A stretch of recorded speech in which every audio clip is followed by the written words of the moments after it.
कथा राजे उग्रसेन जी की। हे भक्तजनों, इस धर्मी राजे की कथा भी बहुत कल्याण करने वाली है।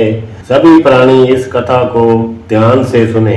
यदुवंशी में एक राजा उग्रसेन हुए हैं। वे राजे देवक के बड़े भाई थे।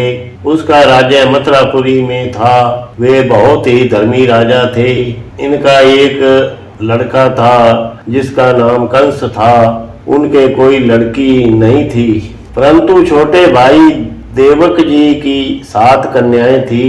उन सभी लड़कियों में से देवकी सबसे बड़ी थी। इसलिए देवक ने अपनी बड़ी लड़की अपने छोटे भाई उग्रसेन को गोद में दे रखी थी, जिसे उग्रसेन ने अपनी लड़की बना रखा था। जवान होने तक उग्रसेन ने ही उसे पाला था। उग्रसेन के लड़के कंस का विवाह राजा जरासंध की लड़की के साथ हुआ था। जरासंध अधर्मी और अहंकारी राजा थे। जैसे ही वह स्वभाव के थे उसी हिसाब से ही उसकी कन्या भी थी।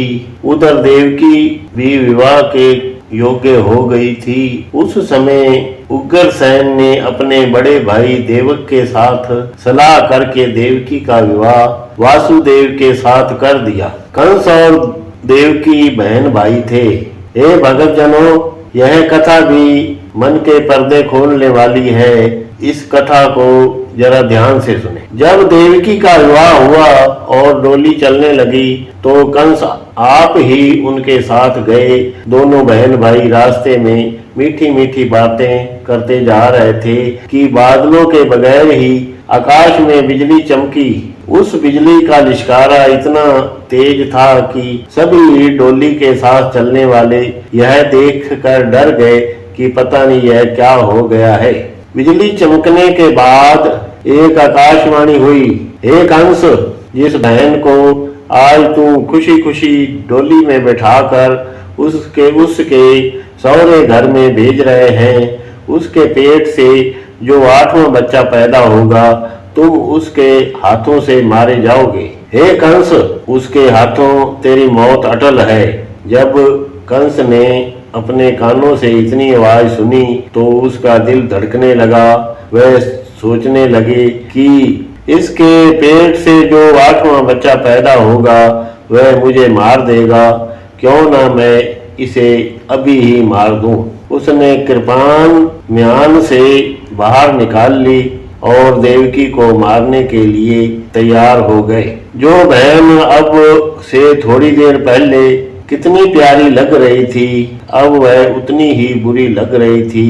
कंस को इतना करते देखकर सब हैरान रह गए। उनमें से किसी में भी हिम्मत न हुई कि उसे रोक सकें। कंस का इतना गुस्सा देखकर वासुदेव जी उनके पास आए और विनती करने लगे कि आप इसे मत मारे। इसके पेट से जो बच्चा जन्म लेगा हम वह आपके पास पहुंचा दिया करेंगे। आप इसे मारकर क्यों हत्या का जिम्मा आपके सिर पर लेते हैं। ये आखिर आपकी ही बहन है। वासुदेव का तरला सुनकर कंस ने उसे मारा तो नहीं, परंतु उसने उसी समय ही देवकी और वासुदेव को अपनी गिरफ्त में ले लिया।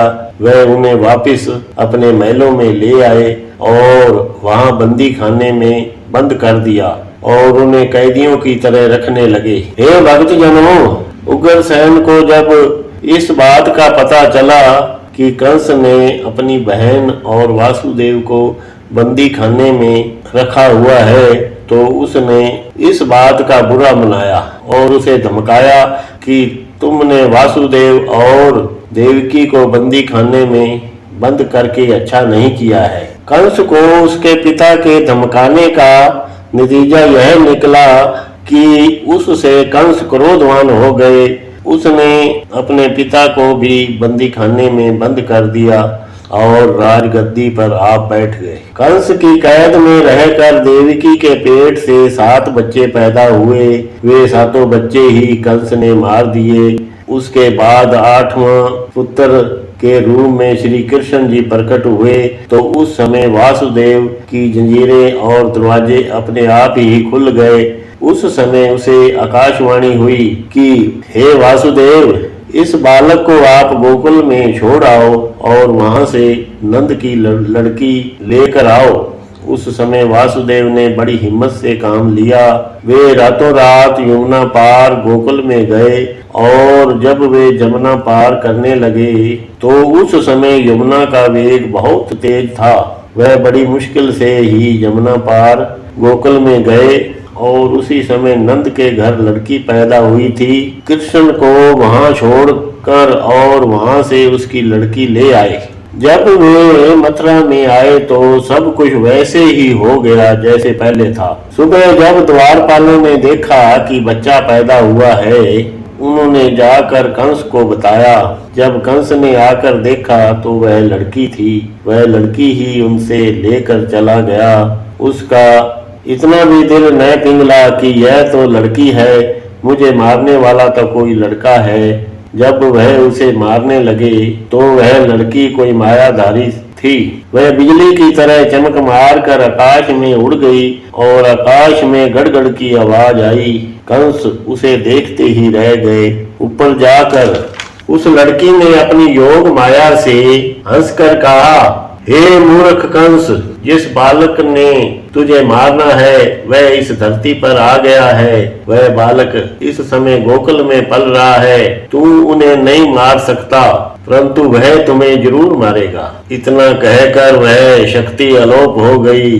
उस शक्ति से इतनी बात सुनकर कंस ने हुक्म दिया कि आज गोकुल में जितने भी बच्चे पैदा हुए हैं उन सभी को मार दो, परंतु जिसकी उम्र बढ़ी हुई होती है उसे कोई नहीं मार सका।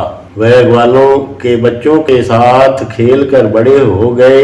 मथुरा में आकर उसने कंस को मार दिया और उग्रसेन को कंस की कारागार से मुक्त कराया और उसे राजगद्दी पर बैठा दिया। भक्तों, कृष्ण की कृपा से उन्हें दोबारा राज मिल गया। जरासंध ने कृष्ण और उग्रसेन की विरोधता की। उसने सेना लेकर मथुरा पर चढ़ाई कर दी, परंतु वह मुंह की खाकर भाग गया।